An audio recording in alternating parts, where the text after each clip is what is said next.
अब मैं इस फाइनल मुसाबकती प्रोग्राम के 7वें मुसाहिब तनवीर आलम को इस शेर के साथ दावत देता हूँ।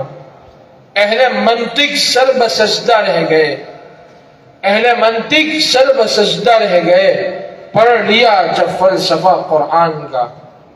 माल अखिल कारी अल हाफिज तनवीर आलम वयतक़द्दम तिलावत अल कुरान अल करीम बिरिवायत हफ्स अन आसिम।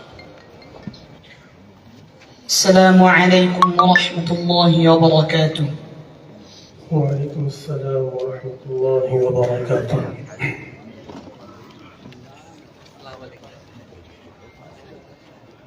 अऊज़ु बिल्लाहि मिनश शैतानिर रजीम। बिस्मिल्लाहिर रहमानिर रहीम। ويقول الذين كفروا لولا أنزل عليه آية من ربه قل إن الله يضل من يشاء ويهدي إليه من أناب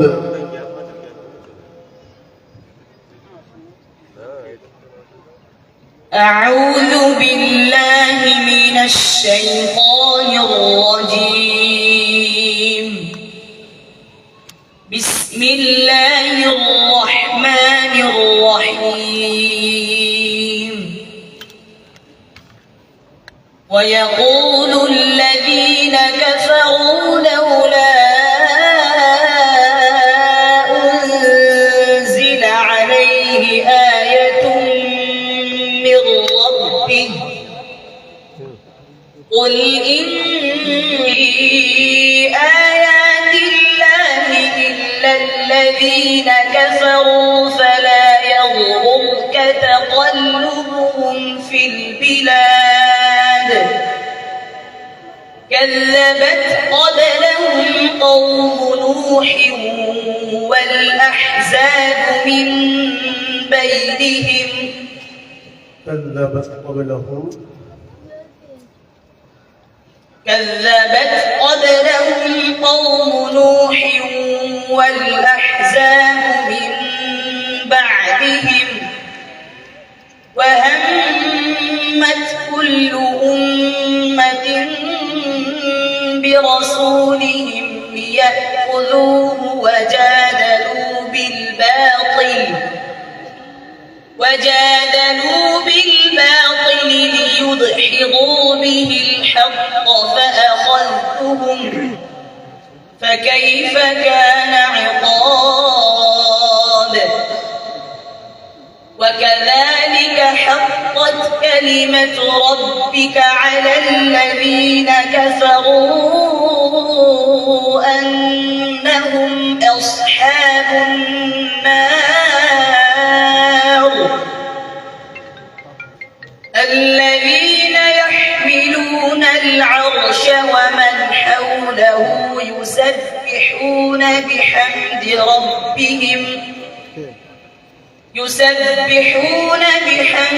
ربهم ويؤمنون به ويستغفرون للذين آمنوا ربنا وسعت كل شيء رحمة وعلما فاغفر للذين تابوا واتبعوا سبيلك وقهم عذاب الجحيم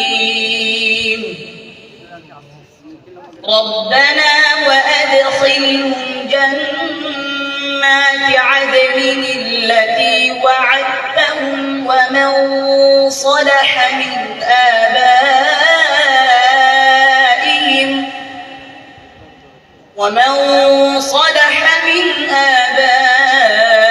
آبائهم وأزواجهم وذرياتهم إنك أنت العزيز الحكيم السيئات ومن تق السيئات يومئذ فقد رحمته وذلك هو الفوز العظيم حسبك صدق الله العظيم সম্মানিত সুধী, আমরা তেলাওয়াত শুনছিলাম আল কোরআনুল কারীমের তেলাওয়াত। খুবই মনোমুগ্ধ করা পরিবেশে, মন মাতানো লেহজাতে আমরা তেলাওয়াত শুনছিলাম। মনে হচ্ছিল যেন পিন ড্রপ সাইলেন্টে আমরা বসে আছি এবং কোনো কিছু মনে এসে আঘাত করছে।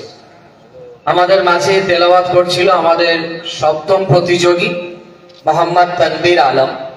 তার মাদ্রাসা সিদ্দিকিয়া দারুস সালাম মিনাখা, নর্থ 24 পরগনা, ওয়েস্ট বেঙ্গল। মাশাআল্লাহ, খুবই সুন্দর তেলাওয়াত ছিল। এখন তাকে মোহাম্মদ তানভীর আলমকে আইকা ফাউন্ডেশনের স্বনামধন্য মেম্বারের পক্ষ থেকে তাকে পুরস্কৃত করা হবে।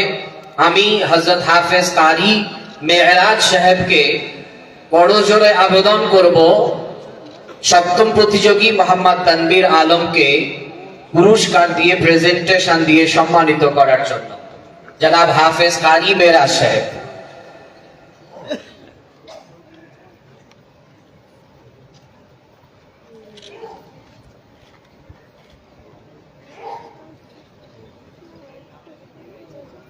कारी अत्थर साहब से दरख्वास्त करता हूं कि अपने तासुरात पेश फरमाएं।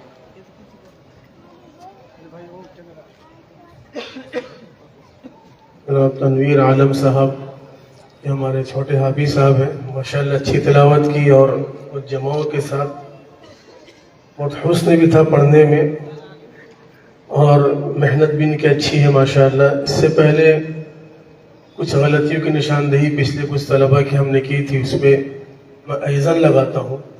और बाकी कुछ चीज़ें हैं, क्योंकि ये मुसाबका जो हो रहा है, जो तिलावत की जा रही है, ये इमाम आसिम की क़िरात है और इमाम आसिम की क़िरात में इस बात का ख़ास ख्याल रखा जाता है ये फ़तहा हो या अलिफ मद्दा हो, इसमें इन्फ़िताह फ़म मुकम्मल होना चाहिए। नहीं होने से ये क़िरात जो है किसी दूसरे इमाम की तरफ तब्दील हो जाती है। जैसे मऊता, अगर इसमें इन्फ़िताह फ़म न किया जाए तो मऊता हो जाता है, जो इमाम वर्श के यहाँ तक़लील कहा जाता है जिसको। ये एक अमूमी गलती है, ये इसको गलती ही कहा जाए। इसके तालिब इल्म समझ कर इसको छोड़ देना ये बहुत ही बड़ी कमज़ोरी है। ये इस पर खुसूसी ध्यान देना चाहिए। इस पर बहुत काना का लफ्ज़ है, उसमें काना का लफ्ज़ पढ़ना, काफिरिन को कैफिरिन पढ़ना, ये तक़लील या कभी इमारे की तरफ ये चला जाता है, जो दूसरी क़िरात की तरफ मंसूब हो जाता है। और यहाँ पर हम क्योंकि मुसाबका जो कर रहे हैं वो क़िरात इमाम आसिम की है। अब इमाम आसिम की क़िरात हो, चाहे हफ्स की रिवायत हो, चाहे उनका तरीक़ हो, वहाँ पर किसी में भी इमाला नहीं है, न इमाला है न तक़लील है। इसलिए इसमें ख़ास ख्याल रखना चाहिए जो असातिज़ा कराम क्योंकि यहाँ आए होंगे, तो अपने तलबा पर इस पर ध्यान दें कि इस तरह की गलती से अपने बच्चों को बचाए। रिवायत हफ्स है तो रिवायत हफ्स ही की तरह पढ़ाएं। जज़ाकल्लाह, माशाअल्लाह, बहुत अच्छी बात। जज़ाकुमुल्लाहु खैरा।